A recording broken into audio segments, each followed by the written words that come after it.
He was just going to press record. He's pressed record already. Fucking yes. Okay. I won't mention the VD I just caught. That's fine. Good. Oh, I'm glad you said that you caught it and not me, because on the notes it literally says here Ben gets roasted. So I think didn't you call the Prime Minister of Australia Cunty McCunterson? Well, now that's a vicious rumor. If you go back and listen to the pod, what actually happened was I said that our Australian fans will enjoy this because we're saying cunt quite a lot. And I said something about the Prime Minister just as you said, oh yeah, Cunty McCunterson. So it was a team effort, I think. I think you'll find there. Fucking get me banned from Australia. God damn.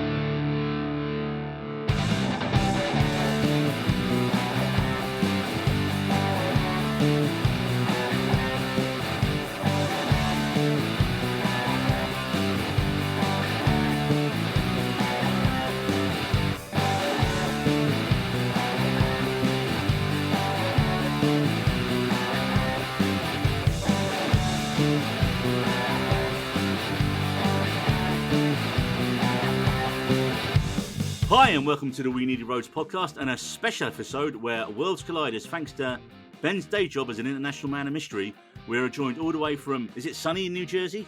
Fuck no, it's sunny. Sunny New Jersey by filmmaker Josh Roush to talk his career and upcoming projects. Now, Josh has directed music videos for many bands, including The Agrolites, Empire, Bad Cop, and of course punk icon Tim Armstrong of Rancid.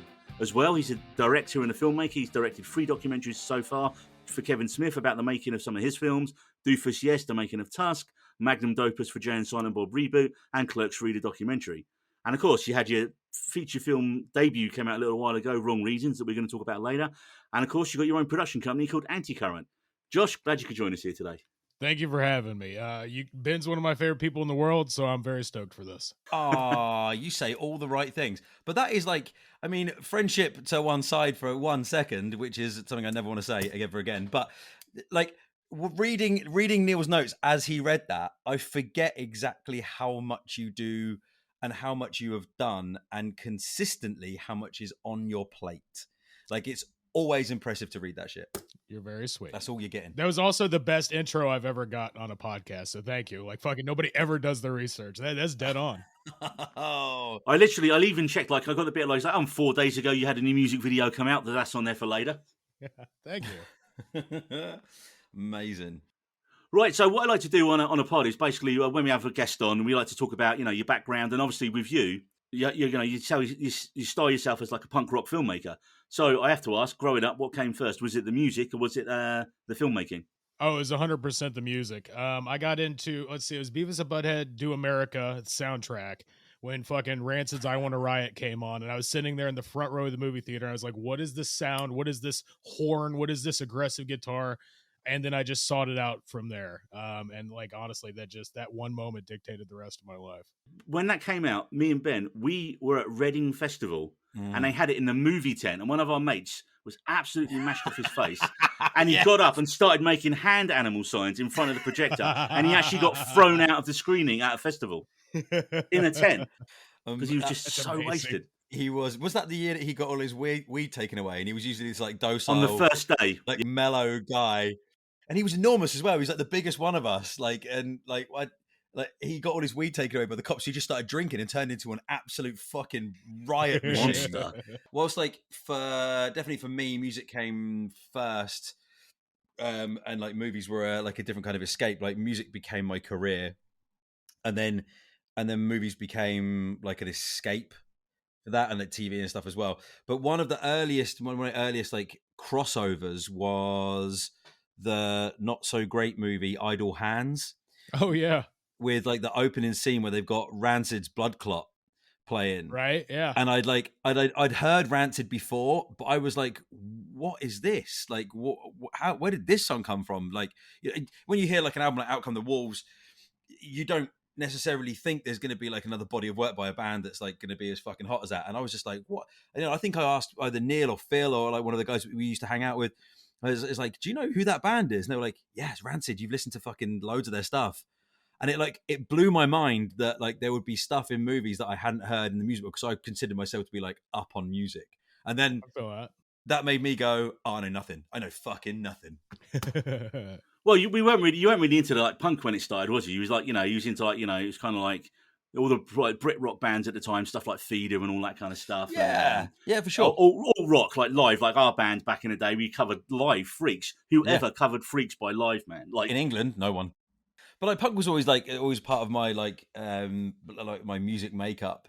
And it's where it's where I do most of my work now. But like, yeah, to have like a punk rock song in a movie like that. I mean, The Offspring were in that movie as well. Oh yeah, so, that's like, right. Beheaded. Yeah. So like, so you see like that, and then from your point of view, Josh, like your early punk delvings, like what were the ones that really like grabbed you and took you to a different place? I mean, it was just different growing up in Ohio and shit, you know? Like, once I got into that one song and I finally found the soundtrack, like, then I found out it was a band called Rancid. I went out to all the local record stores, and I'm in bumfuck Middletown, Ohio. Like, there was nothing from any bands called Rancid, nothing like that. So I had to, like, send away for shit. I think I special ordered the album, like, maybe through FYE or something like that. And that was Rancid's, I think, came, like, right after that, if I'm not mistaken. Like, 98, it was Life Won't Wait, the same album, Blood Clots on. Yep. So that was literally like my first taste of punk rock. And then from there, like my buddy's dad had a copy of Nevermind the Bollocks. So we like stole it from him and dubbed it to tape. And then like we just listened to that in fucking rotation and shit. What was the original question? I've already fucking went off on something here. Yeah, I'm just asking like where your like your original like punk rock. You're still answering it. You're doing well. Like your original punk rock, like delvings. Like what was the foundation? Yeah, it was that. It was Sex Pistols, and then I don't know. You know what? It was a CD. It was a pawn shop that was in Middletown, Ohio, and they had Rollins Band. Was it nice? It was nice. And then they had Social Distortions live at the Roxy. Yes. And I had heard the name Social Distortion in some Rancid interview or something. And this is all pre-internet too. Like you couldn't just fucking Ask Jeeves this shit at the time. So like I finally got a hold of some punk rock rag and they mentioned Social Distortion, bought that live album. That changed my life as well. Suddenly I had SXDX tattooed with a Jailhouse machine up on my shoulder. And that was like, from there, it was just like, all right, all these bands are from California. I got to get the fuck out of Ohio. And that's what I was dead set at 16 years old. It's like the second I turn 18, I'm fucking off to California. Nice. That's awesome. I mean, like, did like the way that sort of punk rock like grabbed you as a kid, like, because I feel like punk rock's one of those things that like you don't sort of like fall over it and go, yeah, it's kind of fun. No, it was like a religious awakening. Like that's the nearest thing I could like compare it to. Would you say that's one of the most meaningful landmarks in your back in your history? 100%. I think at like maybe 10 years old, I was into Garth Brooks. At 12, I was into AC/DC. At 13, I was a punk rocker. Like for life. That's not a bad journey. Yeah. I mean, that's got us beat by a good few years, man. Like we were definitely, I think we were like about 15, weren't we? Yeah. Like 15 was the year when, like, I mean, for me, I got into metal first. So it was like Metallica, Slayer, Megadeth, all that kind of stuff. And then kind of right as grunge was happening, I was into my metal. That was like, and then I kind of like, oh yeah, grunge was good. I just literally just missed it by a couple of years. Sure. Same. I suppose it was like the pop punk bands over in the UK more. Like I'd be like when Green Day exploded, everyone, and then from there then you get into Offspring, then you get into Rancid, then you get Bad Religion, and then you kind of start working your way backwards into the not as well known bands. And 100%. Who do they thank in the album credits? Who do they mention in magazines? Like shit like that. But we don't even because it was the UK, because like we were so disconnected from America, like to get hold of anything was was a big deal. Like, so if any of us got like a record, I mean, like, we'd all pass around copies of like Nevermind and Dookie and stuff like that, and just be like, well, this is like entry level. This is where you kind of want to be like thinking about. But like, I consider myself lucky to be friends with Neil because he had such an extensive collection of CDs and was like an avid collector. Like he was just like, oh no, there's this special edition thing that I'm going to get, and he would like throw a mixtape together of just like, listen to these bands, like Offspring Beheaded was on there, and like all this, like all these fucking awesome bands like Everclear and like the early Smashing Pumpkins. I do like early Everclear. Who doesn't? I mean, like they wrote happy songs about bad things. Like it was great. Like he would, and like he opened my eyes to a lot of like bands that I now like some of them I even work with. So like to how have cool that, is that, by the way? It's ridiculous. It's ridiculous. It's no one gets to live that. Like I'm stoked. Like I still joke with this guy when, like, was it the other year you had Face to Face on a bill with the Foo Fighters and you took a picture of the lineup, and I literally messaged you when I saw you post that and I was like, Mate, if you don't get a selfie with Dave Grohl, you've just failed at your whole fucking existence. 4:00 in the morning UK time, notification pops up, wakes me up, and it's you fucking smiling next to him, isn't it? Yeah, living the dream, mate. Living the dream, you know. True. That was a particularly good moment in my career for sure. Hell yeah. So the punk rock thing happens to you. You're like, you're dead set now. Like California, that's the place I'm going to go because that's where all the great stuff's coming out of. I mean, like, what did you know anywhere? 'Cause I mean, California's bigger than the UK. Did you go, I've got to go to fucking Hollywood, or I've got to be in? So this was about the same time the internet was hitting, and I think I joined the Social Distortion fan message board, and I was like, Orange County seems to be the hub. And then about that time, I think I got my hands on SoulSeek. And like, if you guys ever had that like peer-to-peer, it's like Kazaa, or it's like, it's any of that shit, like right, Napster. yeah. Old school Napster, yeah. Yeah, so then I was able to get into like Swingin' Utters and like able to just find others like Adolescents, the whole Channel 3, the whole Orange County scene. Yeah. And it was about that time where I just set my sights on Orange County as like the second I get out of here, like that's the place to be right now. Which, you know, I was about 10 years late, but it's still a cool scene. But like, I don't know if that matters. I mean, like, it's like when like punk bands from the US go, we really want to come and play the UK because where like punk rock started for us, right? And like we're like, I mean, I say that like we had trouble getting hold of punk rock stuff, but we didn't really. We had the Damned, the Clash, the Pistols. Yeah. Like we had like we didn't, maybe like there's an argument to be had as to where punk started, but like we had a lot of that early stuff. I mean, like the UK Subs, or like GBH and all these bands like Discharge and stuff. So we could get hold of that stuff, but it took us American bands becoming popular for us to find out that we were in the seat of that whole thing. I feel so that. So that was kind of a weird like roundabout kind of way of us finding out about punk rock and dealing with that. On me personally, definitely. Where was the crossover for you? Where did you get from like a fucking punk rock's amazing, but movies are cool? Like, how do I get into that? Like, how was that? How did that journey? So my move to Orange County, I was like, I'm going to go to fucking, like, I'd been playing guitar since I was 13 at that point. I was like, I'm going to go to Orange County, start a band or join a band. And I got out there and I auditioned a couple bands. Eventually I landed at like probably 22 years old, and Cam Masavian, our good friend, his band Piss and Blood. And I did that for like 2 or 3 years. And I was going to school as like just as an excuse to fucking be out there, honestly. So I was going to school and I had to choose a major, and like, video just kind of like film just kind of fell in my lap. Cause like, just out of like, I don't want to do this, and this, what's left. It seemed like film was the natural fit. So I started doing that, and I started shooting like some video of our own band and stuff. And like, I was kind of loosely committed to film. Like I wasn't really truly absorbed by it. But after like 4 years of being stuck in a sweat box with like 4 dudes with as big egos as myself, I was like, you know what? I need to do something where like I'm in charge, where I'm the ship's captain, and like I ain't got to listen to other people. And being a director, I mean, like, you're the only one there that's in charge, so it's kind of a natural fit. If you've ever spent that much time alone with Cameron Masavian in a sweat box, you'd make the same decision. Yeah, I know Cam. Like, I can see that. But you work with Cam now, don't you? You still work with him? Oh yeah. Oh, we're best friends. Yeah. You're in a band with him. You shoot his other band. Like, he does a lot of like music. Like, is he music director for you? Or no, he does all the scores. He's the composer. He's done all the scores for every doc and the film I've shot. I talk shit about him, but it's only because he's a piece of shit and I love him. You can see the crossover there, man. You can see it. Like, I mean, that's similar to what I don't like. I realized, I was in a band with Ben and that, and then I was just like, because I was a couple of years older, I was like, I can't play another Oasis song. Fuck you, I'm out. Yeah, fuck you, yeah. No more Oasis. And I need to do something. You're 19, 20, doing absolutely fuck all. I was literally working in McDonald's and like, what am I doing in my life? And I started watching. We used to have an independent film channel in the UK called Film 4, and like late night. Yeah. Late night, they would have like all the American independent stuff from like the mid-90s on there, like Clerks, like Coen Brothers stuff, like Tarantino on there, and that was like the first exposure to it.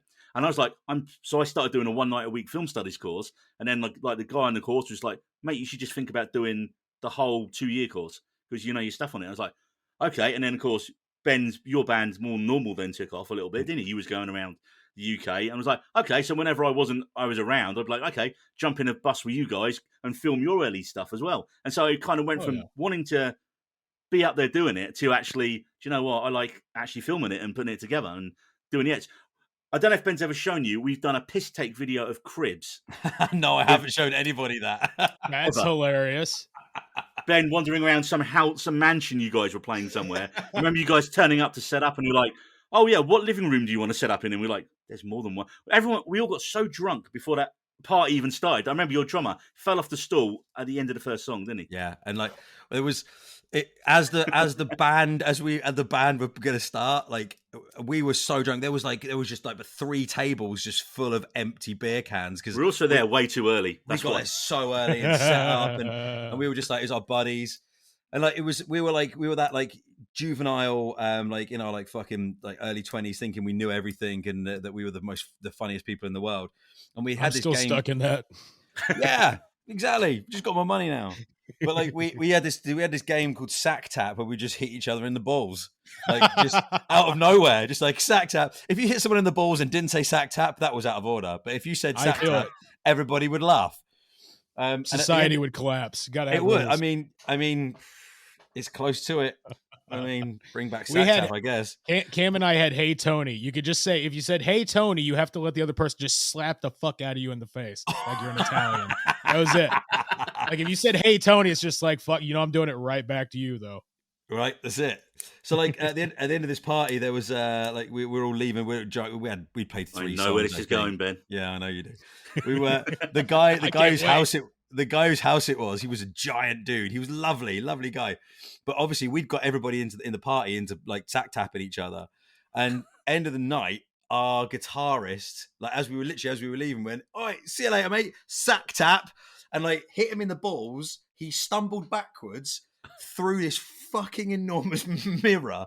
Like it was something like 200 years old.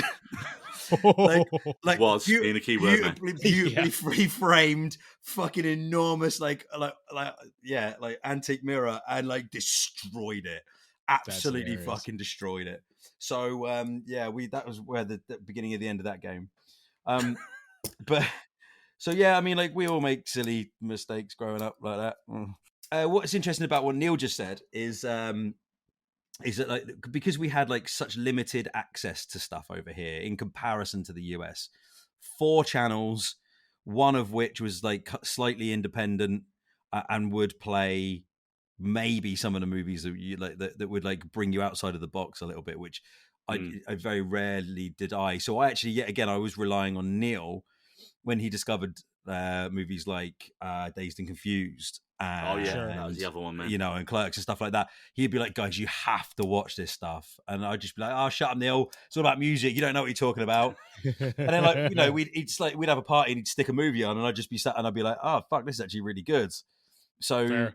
yeah, so I got like a lot of my early music like influences and stuff from Neil, and I got a lot of my early movie stuff from Neil. Hell yeah, which is kind of cool. So like, was there a particular movie for you where you went, right, like now that I'm in film school and I'm doing stuff, I want to do that. I want to be like that. Well, so I grew up on the movies. God, I hope he doesn't watch this, of Kevin Smith. Like he literally just walked out the door 5 minutes ago. So I know I'm clearing the room, but I hope he doesn't actually watch the episode because he's got a big enough fucking head as it is. But it was like I grew up on Clerks and Jane Silent Bob Strike Back, and then eventually Mallrats, and even later Chasing Amy because it was hard to find on DVD back in Ohio. So when I moved to fucking like California, I made the move about the same time I was in the band with Cam. I was a huge Kevin Smith fan. God, never tell him this. So I started going to like his poker games and shit. And I went to like one game and it was like he had the West Coast Secret Stash, his comic book shop at the time. And if you bought $300 in merch, you could play a cash game of poker with him. So I sat down and like, there's like 12 of us and everybody's really excited to play with him. And I was too, but like, I'm a bit smarter than the average bear. So like, I realized that none of these people knew how to play poker and none of them were very good. They were all just starstruck by him. So like, I walked away with like $400 cash, even after I paid the $300 like admission fee. So he had another one the next week and the week after and the week after. And I kept coming back and he caught on. He's just like, "Man, you're a huge fan." I'm like, "I am, but like, I'm also kind of making out like a bandit here, man." So eventually, like, it just like the worlds collided and like I fell out of love with not punk rock, I never will, but like being in a band. And I was just like, well, I already know this guy. I'm already kind of going for school for this. Maybe if I just take it more seriously, this could be a natural fit, and it ended up being. Nice. That's really interesting. Do you I mean, obviously, like, we don't want to. This isn't an interview with you to talk about Kevin Smith, but like, do you have a favorite one of his movies, and why is it not Clerks? Well, I mean, I just think Clerks is the most punk rock film ever made. Like, fucking 5 of your idiot friends shoot it as cheap as possible, fill it with interesting subject matter, and like, you know, it kind of looks, you know, kind of crap, but like, it's got a heart of fucking, like, you know, of gold. Dogma is definitely, of his more refined movies, the absolute best. I just watched the Jersey Girl extended cut for the first time last night, which is like 2 hours and 25 minutes or something like that. It's like almost a full hour longer than the cut everybody's seen. That was, I feel like times kind of, people have reassessed Jersey Girl, haven't they? I think I've always loved that movie. I think because of all the stuff to do with Affleck and Lopez at the time, that Bennifer bullshit for sure kind of like overwhelmed the film when it came out, and then people have watched it recent years and gone, "No, it's a really sweet film, man. It's like a really," and that's when Kevin Smith's at his best, when he's like writing from the heart and stuff, man. As we said, Clerks was actually one of the films that I wrote about to get into college. It was Clerks and Dazed and Confused. Oh, that's cool. Because, like I said, me and Ben, we were working in shitty fast food jobs back down here, and I was literally looking, going, when I first saw it, I was like, my life is literally that, but in a fast food restaurant. So one day I will write my own script, and it will be Clerks set in a fast food restaurant.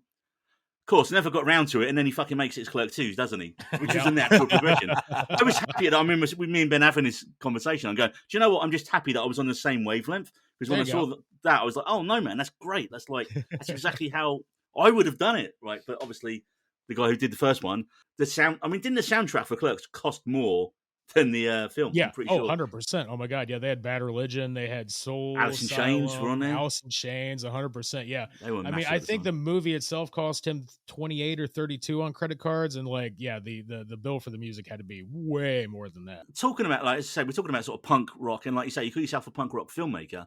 What would you call a punk rock film? Now, me and Ben were debating this when we were doing a bit of research the other day, and you know, if you do a quick Google, it basically just tells you about a bunch of old films about punk music. And that's not really what it is, I don't think. I think it's in the attitude, in the way it's crude, in the way you put it together. You kind of scrap and steal and just do whatever you can to make that film and get it out there. Yeah, no, I think it's entirely like, do it as DIY as humanly possible. Do it with the attitude of a punk rock filmmaker, of a punk rocker. Don't be scared to tackle any subject matter whatsoever.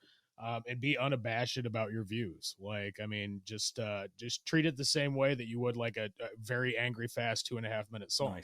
Nice. Yeah. Yeah. I mean, like, so do you have any, I mean, with Clerks being like the benchmark for punk rock filmmaking, what other movies do you think fall into that category? Because we came up with a list of movies. Okay. And I want to see if you think it's the same, or if I'm about to lose all my credibility in front of you. I would say the first 2 Jarmusch films for sure, maybe even Down by Law, but that's a little bit more refined around the edges, and he had some scratch. What other films would be punk rock? I mean, a lot of early Penelope Spheris is definitely fucking punk rock. Yeah, that's on the list. And also tackles the subject. Oh yes, 100%. That and like Suburbia, and like just so much of her early work. I'm more interested to know what the fuck you guys put on the list. So I've got SFW. Stephen Dorff film from I think 94. It's about a group of people taken hostage at a convenience store, and it's broadcast live on TV. And if they don't keep broadcasting it, they'll kill the hostages. And Stephen Dorff plays this guy called Cliff Spab, who basically becomes a reality TV star. Except for this is 1994 when this film came out. Oh wow! And instead of the whole film taking place in a convenience store, which I thought was going to happen, it all ends within like about 20 minutes of the film, and then he comes out and he's a giant star. And he doesn't care about it at all. It's like, everyone, Cliff, you know, what was it like in it? He's like, I don't care, man. So fucking what? And his so fucking what kind of mantra becomes like this whole generational thing throughout the film. So fucking what? Yeah. But again, that film's soundtrack, man, it had Soundgarden, Jesus Christ Pose. It had Hole, Teenage Horror in it, and Monster Magnet, Suicidal Tendencies. Wow. It had Radiohead, Creep in it. Before that song was ever used in anything else. Yeah, fair. Therapy, Accelerator was in it. Babes in Toyland. It was just like, again, it was one of those films where you're watching like, this soundtrack's fucking amazing. That is amazing. The film, and just like, I love that, as it's a bit of a spoiler for the end of the film, but again, seek out the film, anyone who's listening to this who's not seen it. I definitely I think, who's it directed by? It's directed by, didn't want to go. Oh, Richard Portnow. Also, and there is a link back to someone you work with because Joey Lauren-Adams is in the film as well. Oh, nice. Hell yeah. And Reese Witherspoon when she was like about 19 as well. I think it was like wow. her second film. It was a mainstream film with like a big, Dorff was on the rise as a star then. And it's just completely, it's like a grungy, Hell yeah. fuck the media, fuck everyone type of film. And It kind of bites the hand that feeds a little bit, doesn't it? And it subverts. It's like what I like about Josh's filmmaking is that, like, when you think it's going to zig, it ends up zagging. Like, and it's more about not doing the typical, like, the thing that like traveling the path most followed. You want to you want to like go off roading with your movies and get a little bit gritty and dirty. Oh, and that's what SFW does. Like, okay. and so whilst like there is like the I guess what I'm trying to do here is sum up our list in that I think there are movies like Blair Witch Project which are like punk rock in the fact that they were like spread across credit cards and people got into debt and they didn't get licenses for stuff and they just went and did it, which is, like making a band and jumping in a van with your friends and then just going on tour and just like turning up places saying, can we play tonight? And then there's like the punk rock side of things where like you got your band gets successful, but you still want to like be true to that kind of like punk rock ethos. So like there are movies out there that deal with subject matter that like no one else wants to touch, that film things in ways that are aggressive and difficult to watch and stuff like that. So we ended up like having a quite mixed list because of those criteria. And I haven't got the list, so Neil's gonna have to read it. Is John Waters on there? No. John Waters, John I Waters. think, and I just had the pleasure of meeting him like last week, and he was the sweetest human being, and I made him laugh. But like that is like a dude that embodies punk rock. He never left his hometown. Like he just kept making movies about fucking Baltimore, which fuck Baltimore. Just lost the whole Baltimore crowd.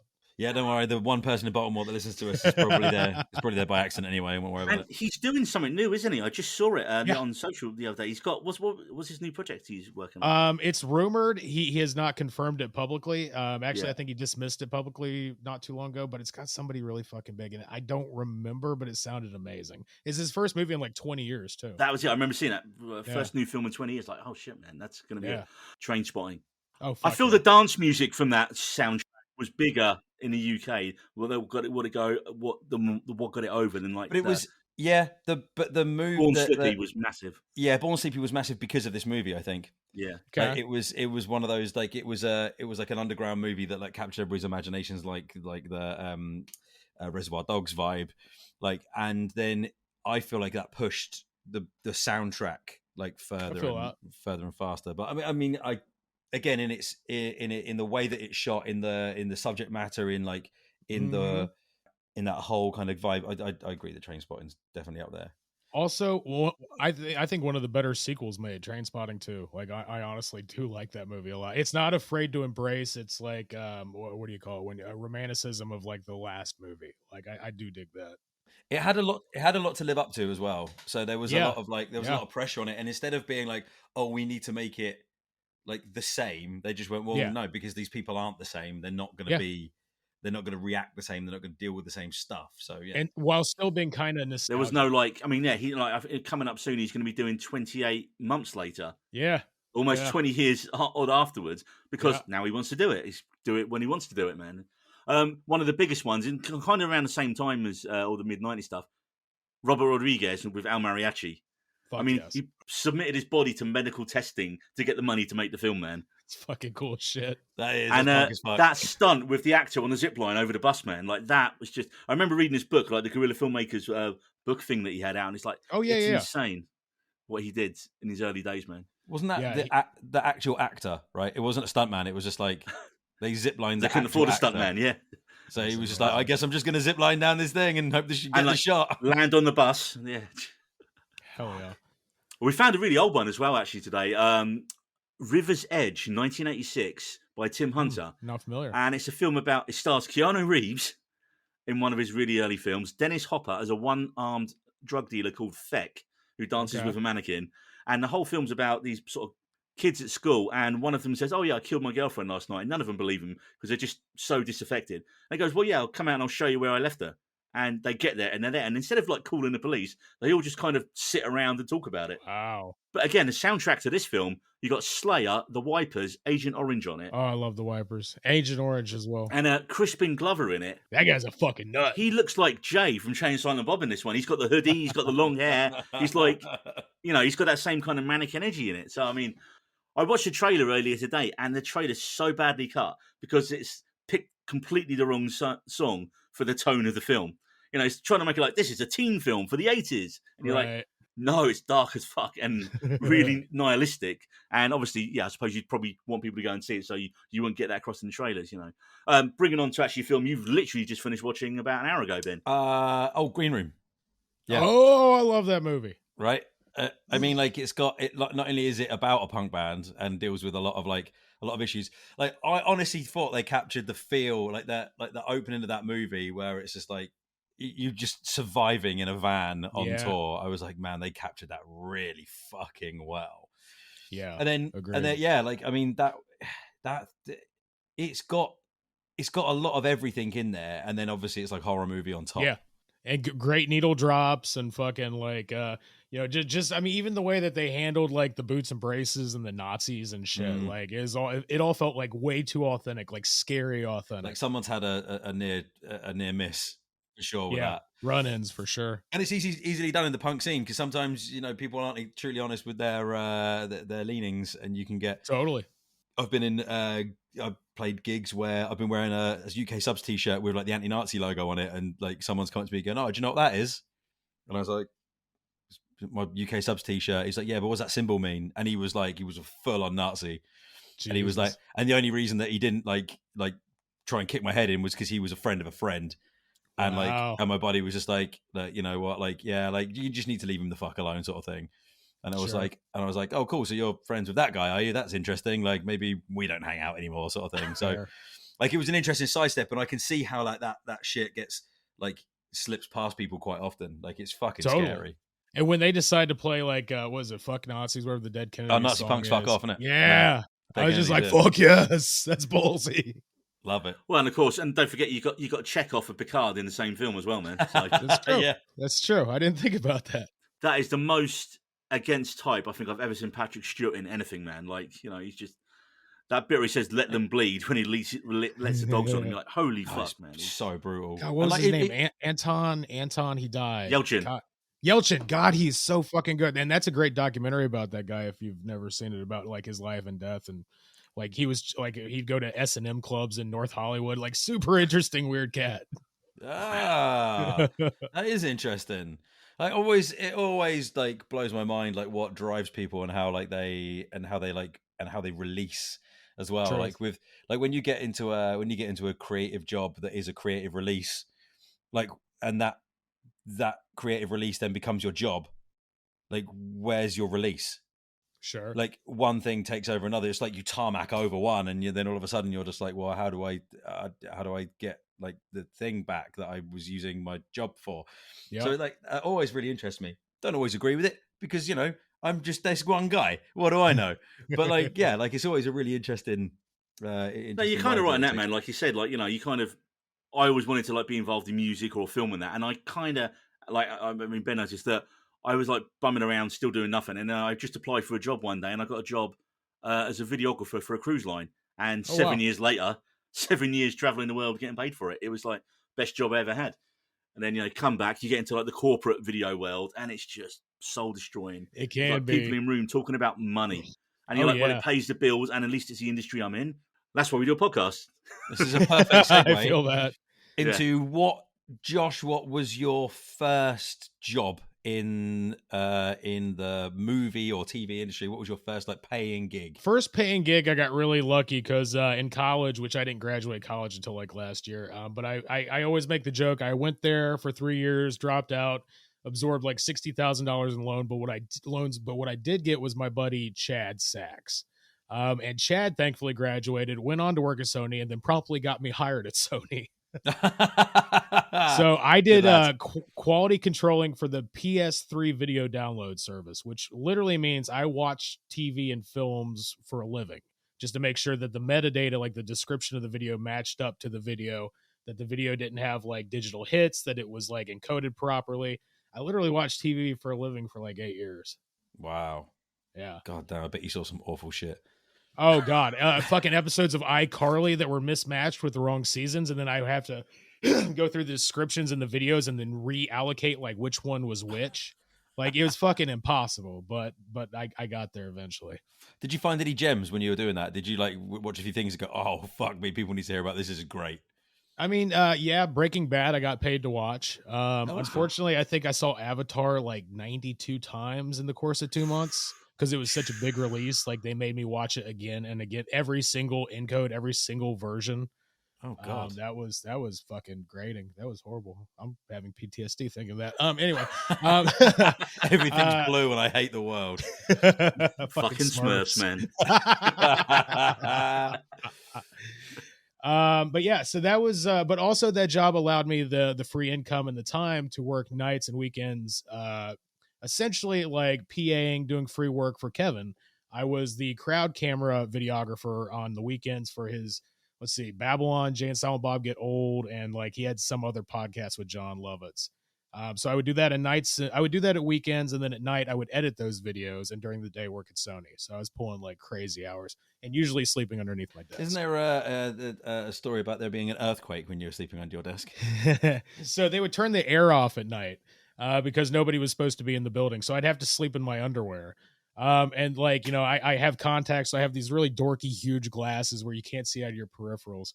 And like, I think it was like 3 a.m. and the building's built on rockers. So it's designed, if like even the littlest earthquake is designed to sway to alleviate the tension. It felt like a 9.2, so much so that I ran down 12 flights of steps and out the front door as like the doorman was just like, who's the streak? Why did he just, what the fuck is going on at Sony? And I just hid out there for like 10 minutes and he had to convince me to come back inside and convince me that it was safe because Ohio boy had never been through an earthquake before. I can imagine that was fucking terrifying. It was. We don't have anything like that here, man. We just get rain. Lots of rain. There's been like one earthquake in the UK that I can remember, and I think it was like a 4 point something, and everybody was like, "Oh my God, did you feel that?" And I was like, "I was asleep." Like, a good man. No. Yeah. All right, so like, so we talked like about what we consider to be a punk film, or at least what we think is a punk film. We get like an idea of sort of where you're at with that now. And I would also just add Live Freaky, Die Freaky by John Roker. I think it's one of the most punk rock films ever made. It's stop motion, put out by Hellcat Records, a stop motion movie about Charles Manson. Stars like Lars Fredrickson, Davey Havoc. Like, it's fucking crazy. I stuck my way into the premiere and met John, and that's why we've like worked together a few times now. But I think that's one of the most punk rock films ever made.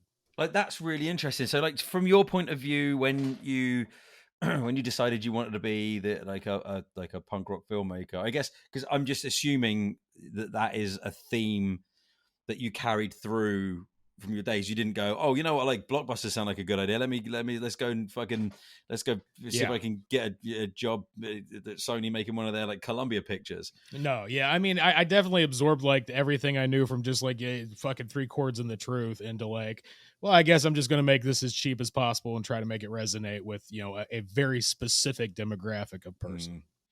All right. So with that, like as your guiding light that it has been through your career, when you discovered movies like Clerks and you realized that how punk rock you can do stuff and how effective that can be, comparing that to where we are today in the movie industry and the movies that are coming out now, and like the quality of gear that you can get for cheap, and like the amount of distribution you can get, and so on and so forth. Like, how do you think punk rock filmmaking has changed, if at all? With the digital age, everybody gets a voice, but with so many voices, our voices drowned out. I'm always, proletariat. So like the ease of accessibility, the ease of lighting, like digital cameras now are so fucking precise, and you need basically like you can do it with house lights. I think it's a great time to be a filmmaker personally. The oncoming onset of AI is a little concerning. But you know what? I mean, fuck it, use that too. You know what I mean? Like, by any means necessary. Malcolm X mentality of fucking like filmmaking for me. Um, I think it's a really good time to be a shoestring budget filmmaker. Is that because of the viability of the and the quality of the stuff that you can get for very little money now? The viability, the quality, the ease of access, and like honestly, you know, hell, fucking like YouTube, how to make a film. Like it'll tell you everything that like probably 5 years of school does in about 5 minutes. Yeah, I mean, you always learn more on the job than you do in school, I think. I mean, I remember at uni, like film college in England, it was just like, and we're just going to watch a bunch of our lecturers' films who are failed filmmakers.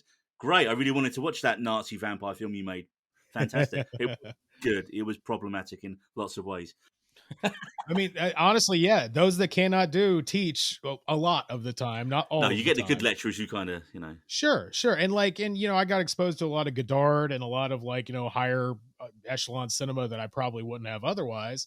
But also, I could have just read a top 10 list of fucking, you know, French neorealism's best films and got there myself as well. So. Yeah, I mean, I know we had a seminar once in the afternoon, and the thing was space and place in the cinematic city, and how a city is inherent to a film. And so, of course, all the the posh film students who've got like 4 names and standard in England, I argued for Ghostbusters 2 as a representation of New York in cinema. Amazing. And everyone starts laughing and went, no, because the fucking Statue of Liberty was walking down the street dancing. The green slime's rising up because of all the negative feelings in New York. And if you delve that extra layer in it, New York was a bit of a shithole in the 80s, and they were trying to smarten it up and make it safe to go to. So you had a load of these films going, no, you're not going to get murdered if you go to Central Park now. And look at it in the 90s and the early 2000s, every rom-com was set in Central Park. Yeah, truth. I think I struggle. I dare anybody to come up with a better example. That's fucking fantastic. You're dead on. I mean, that did shut down the lecture, to be fair, after everyone was like, okay, well, this... Yeah, but you got the first student go, Manhattan. And like, no. And I literally said, no, mate, you can't just do films that have the fucking title of the place in them. That's just taking a piss, you know. I want a film. It's true. Oh, man. I can just see your class now as well. All the... I liked a good rant, Ben, back in the day. I liked a good rant. Four named fucking hoity-toity blue fucking oh god, blue bloods. But yeah, all right. Like we've been talking for about 40 minutes now, which is great. And we haven't even mentioned your debut feature, Wrong Reasons. Let's dive into that for a minute. Sure. So, I mean, it was released in the States in what, 2022? 2023 in August. I think we started the tour. It might have been November of 2022. I think we might have had our Los Angeles debut, and then we had our East Coast debut shortly thereafter. Now, I saw you do a tour with the film, and is this like more of an independent film thing, or is it just a great idea? Like, is it a band idea kind of thing? You know, taking the film and going city to city. So as well as like I've had a lot of roles for Kevin over the years. I've been his daughter's bodyguard for like 2 years, but I was his tour manager for the Clerks 3 tour and the Jay and Silent Bob reboot tour. And like I basically just took his model of like, I think he did 67 cities and 93 shows for the Road to Reboot tour. And I just condensed that down to like bare bones. And I took the, like, you know, a lot of the connections that I made from like, you know, the art house cinemas along the way. And I hit them up and I was like, hey, doing this thing on a much smaller scale. You know, we're probably going to come back through with the next Kevin Smith movie. Do you think you could hook your boy up? Nice. So we chose, I think we ended up doing like 16 or 18 cities. And when I say me, I mean me. It was me and like whoever I could hornswoggle local into that show for the day to come and support. But like, yeah, I think we did like 16 cities, and I toured the US basically by myself. I mean, that's like it. You don't see that, like really, like you don't see that like at your level. It's your debut feature. Like there's like you are a self-professed punk rock filmmaker. Obviously, you know we're gonna push Wrong Reasons on the website, on the sites and stuff. But like, without giving anything away, give us an overview of the movie. I mean, honestly, like it's kind of hard to not give it away, like the core concept of it. So I've never really had a problem giving away like a little bit of spoilers. Essentially, the singer of a punk rock band gets kidnapped. The intentions are possibly nefarious, possibly and definitely ambiguous. And then it's kind of like, you know, the whole crux of the movie came down to me, like, what if you could have saved, and it's a spoiler, but fuck it. What if you could have saved Amy Winehouse? What if you could have saved Kurt Cobain? If you did so by force, are you doing the right thing for the wrong reasons or the wrong thing for the right reasons? And like, I think the movie, I tried to never go out of my way to give an answer to that. I just wanted an exploration of ideas as to that. So let's go. So you've gone from your punk rock roots back home in Ohio. You've moved to California, like all the time. You're gathering data, you're gathering information. You're you're still in love with punk rock. You get a budget. You're greenlit. Talk us through your experience, like broad strokes, your experience of, oh my god, we've been greenlit, to it's coming out. Misery, pure misery. I got a divorce as a result, Ben. How do you think it fucking went? And just for our listening viewers, listening audience, sorry, the divorce is not because the film is terrible. Thank you. Appreciate it's a good that. movie. The divorce there's other things to do with that. So watch the movie because it's not the reason they got divorced. No, it was incredibly hard, man. Like we got like $45,000 from a private investor. Movie cost 92, so we raised the rest of it through Kevin. We did a thing called, you know what Cameo is? You have a celebrity talking to their fucking camera. We did Kevio because we found out that they took like 15% of the money. Oh, really? And we were just like, fuck that. That's our money. So like we had people, they would purchase it on like Square. They would send in their request, and then I would run a teleprompter with my camera on the other side and just talk him through what he was saying and who he was shouting out to and stuff. And through that, we raised like $40,000 over the course of like 3 or 4 weeks. Like it was amazing. And you know, what a fucking sweetheart thing for Kevin to come to the table to do. Wow. So like we had our $92,000 budget and we're ready to fucking go. Fucking pandemic. And we shot like not at the height of COVID, but like as soon as they greenlit like the first amount of productions, we were there. We were the only independent film in Los Angeles. We were the first independent film in Los Angeles to shoot during COVID. Approved. Wow. That was approved by SAG and stuff. But to get that, we had to test we could only have 4 people on set that was crew. And we could only have like tops, like I think 4 actors in the same scene, which we didn't even approach that most of the time. So, and we had to test them 3 times a week. That was $45,000 to do that. So there went half of my fucking budget for making a film. God.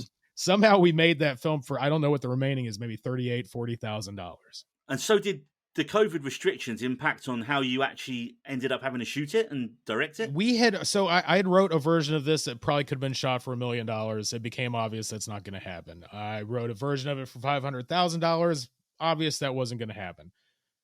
Wrote a version of it for $100,000, and that's pretty much the same thing we shot because we had just panned it down to just so bare bones of what we needed to do to tell that story properly.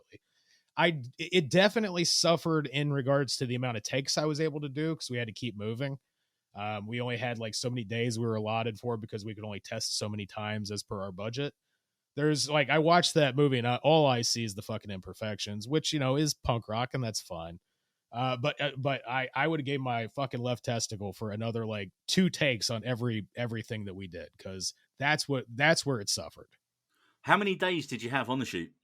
The core unit was like 15 days. And then we did like some pickups because Ralph tested false positive for COVID and we had to kick the entire ending of the movie back like 3 weeks. And then there was like all kinds of pickup shots of like, here's the exterior of the town. Here's the drone unit. Here's like, I missed her grabbing a bottle of water. Like, let's do a close up of that.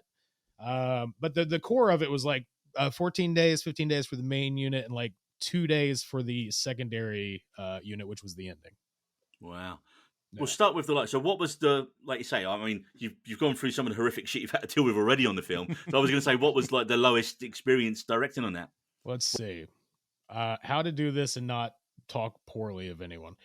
Never work with your wife, who is also your producer, because it breeds animosity both directions. And like Ben will tell you, like, I'm a very, very sweetheart, nice guy, but when I work with you, I'm a cock. Like, I'm an absolute fucking dickhead. You're a perfectionist. Like, That's the yeah, thing. and like one day she had like some fucking idea, and I was like, "Hold on, guys, actress has ideas," like, which is like not how you talk to your wife. So I don't blame her. Is the long and short of it. Fair enough, man. Without dwelling on that, what was the best experience of making a film? What was a high point for you doing it? David Koechner scene was pretty high. Being able to shoot him at like a proper, like, it wasn't a studio by any means, but it was like a proper set piece. And we like really threw some production budget by getting Wenandy on the wall and stuff like that.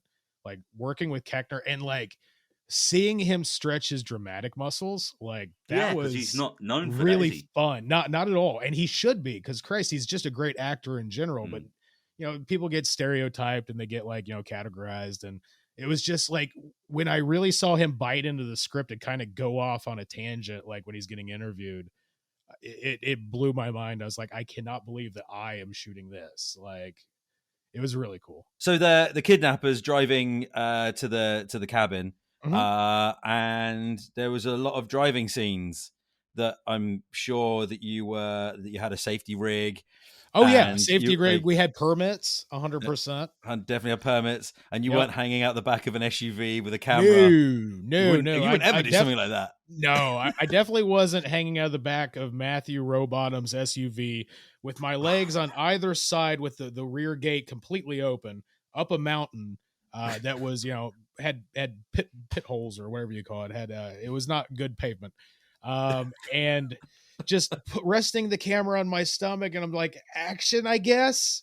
It was hairy at times, but like, it was dangerous, truly. But like, as long as I'm putting myself in danger, who gives a shit? Like, I wouldn't put any of my friends in that danger. Like, but like, yeah, I'll fucking get hurt and die for my art. I don't give a fuck.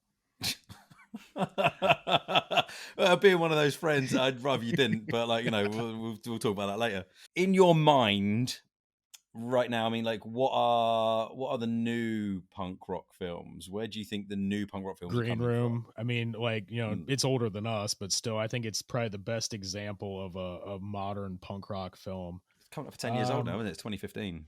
Yeah. Oh my god, you're right. They just released, we got like a boutique DVD label in the UK called Second Sight, and they'll re-release like recent cult films, and that's what I just showed it, Ben. Like, they re-released a special edition of Green Room just last week, and it 40 quid it costs, so that's probably like about $70 for the one film. But it comes with like a 120-page book with all like essays on what the film is and all about. They just do a really good job. And like, again, with the thing with physical media, with streaming these days, you can go, oh yeah, I've paid for this service, and now the show doesn't exist anywhere. Yes. I mean, I always tried to MVD put out our Blu-ray. Like, they're fucking amazing. They got their roots in punk rock. I think they put out Dead Boys, like, live at CBGB's. But we made sure to load our content as full as possible on the disc. But I always support them. I always support Criterion, Eureka. There's another good one out of the UK that I'm skipping on. Arrow are really Thank good. you, Arrow, 100%. Yeah, I'll always pay the extra money to A, have the best quality possible, and B, because you never know what's going to slip through your fingers. Definitely, man. Definitely. That's good advice for budding filmmakers that are listening to this right now. It's really, really good. Now, I was going to talk, when I kind of watched, when Ben sent us the film and I watched it, when I review a film for the first time, I just kind of did a stream of consciousness, like notes on, and so many of the lines in it that got me, like I have a meeting with my manager. You mean dealer? Yeah, same person. That jumped out at me straight away. I love that when I saw that, and I liked how Ralph Garman is just playing straight in it. He's like he's really playing it straight, and it's funny because obviously I knew him from seeing him the Hollywood Babylon. They did that in London. I was at that one, man. Cool. That. You guys were probably in the same room at the same time. Probably. I never tour with them, man. They can't afford me. Oh, yeah, you heard it here first. Josh Roush, too big for the Hollywood bigwigs. He's so punk rock, you can't afford him. I bet you shit safety pins, don't you? I do. Studs. I shit studs.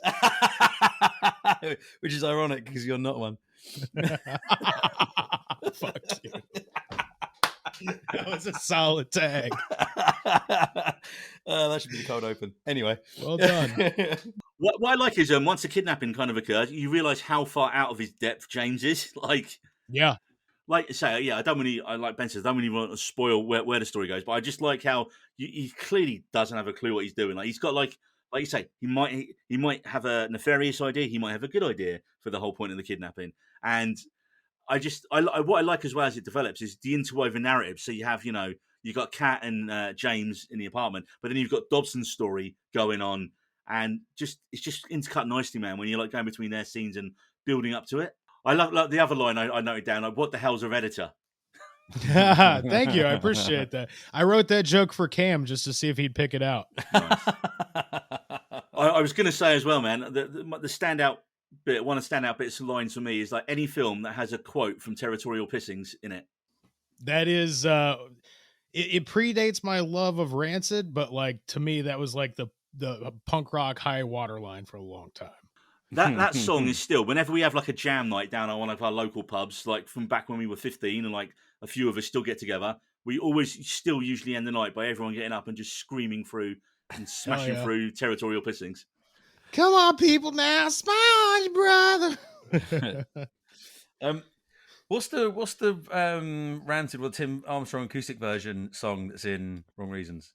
It is Corazon de Oro, I believe. I always fuck it up. Yeah, but it's that's off of Life Won't Wait. At least the original version is. Yes. I'll tell you, like the scene really came out to support in a big bad way. Like once Tim signed on, because like I know Ben knows, but I've worked with Tim a few times on Muzak, which is like a organization. It's a charity that puts guitars in the hands of underprivileged youth. But like once I talked to him about it, once he said yes. The Wipers said yes, and like Black Flag said yes, and down the line, just everybody came out to play in such a big bad way that the fanboy in me was absolutely delighted. I mean, that must be great, and I suppose a lot of that happened after the film, right? You shot it, you're in the editing, you're in post, and then I suppose, like you say, on the scale of the smaller scale of what you're working with, it's like, right now, what songs can we get? Yes, yeah. What's like the dream team lineup? And honestly, we only went out to one band and they said yes, but they wanted like way more, and we had a most favored nations thing, so whatever we paid one band we had to pay everybody. So only one band said no. That's pretty good going, man. I mean, yeah, right. For me, music in films is so important. I always say this to Ben, like for me, one of the best edited montages in any film is Mad World at the end of Donnie Darko, because every single lyric in that song corresponds to the character you're seeing on screen and that character's arc over the course of the film. I feel that. Perfectly done. Do you love a good music tie? And I'm the music guy on the podcast, and you're just like, and this soundtrack and that soundtrack. Like, your stuff, man. I'm always very impressed by that. But don't tell the others I said that.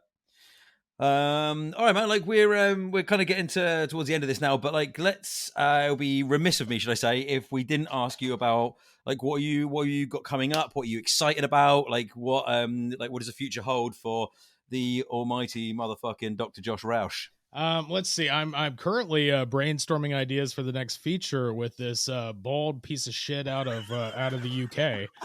I honestly he's one of my best friends, and I don't know why. Like, all he does is make fun of me, says I'm not a stud.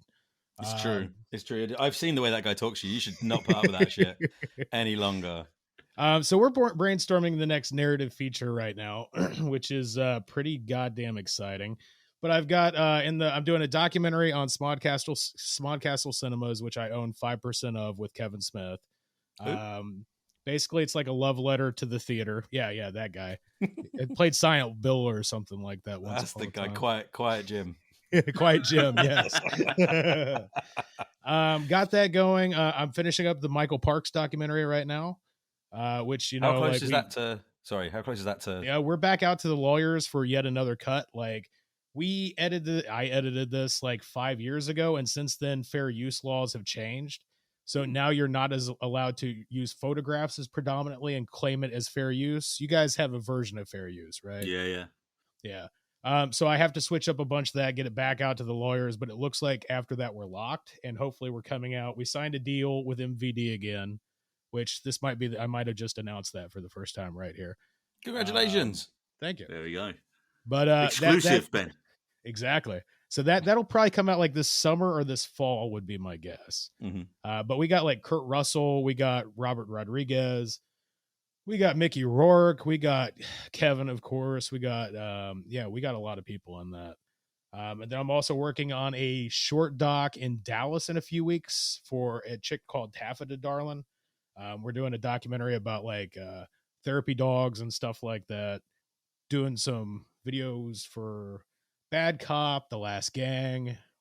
Their manager's a piece of shit. Yeah, he's a big prick. Truth.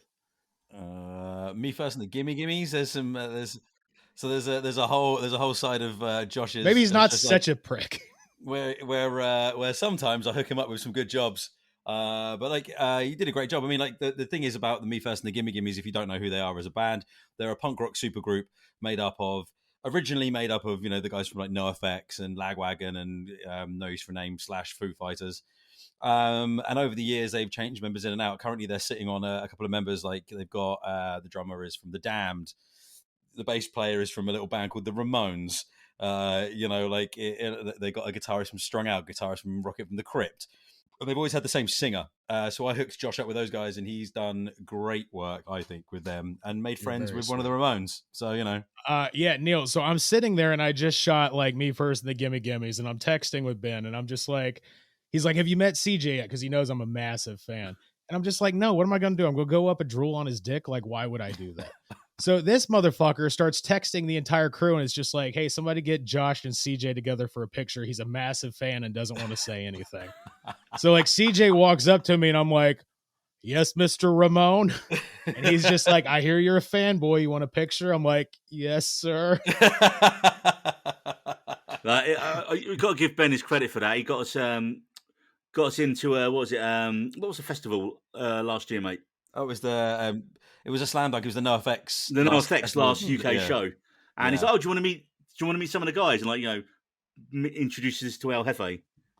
That's amazing. Yeah, it was cool. Did you see that they've announced another UK show? Yeah. Well, that was their last festival appearance, I believe. All right, that's how they're getting around it. Is it? I think this is their last ever. Well, also it's Brixton Academy's reopening, isn't it? Yes. Finally, yeah. So they said, well, we couldn't not play there. Also, can I just say, you can't do a reunion show unless you break up. So, you know, give it 10 years. Yeah, as many as 10, you reckon? Probably not. Maybe 5. Well, Josh, I'd like to thank you for coming along today and sharing all your story with us. And again, the film is Wrong Reasons. You can actually buy it on Amazon.co.uk. So you can, no excuse, people. Go out and get it. It's on there. And Josh, where can people find you on socials? I am at Josh Roush, JoshRoush on everything except for TikTok, and then who fucking cares? I don't use it anyway. And is that the real reason they're just about to kick it out of the US? Well, yes, Josh isn't on it. We don't need it anymore. Fuck this platform. Get rid of it. And as always, Ben, you can't find me. I'm the international man of mystery. So that's all the time we got for today, folks. We'll see you next time. We needed roads.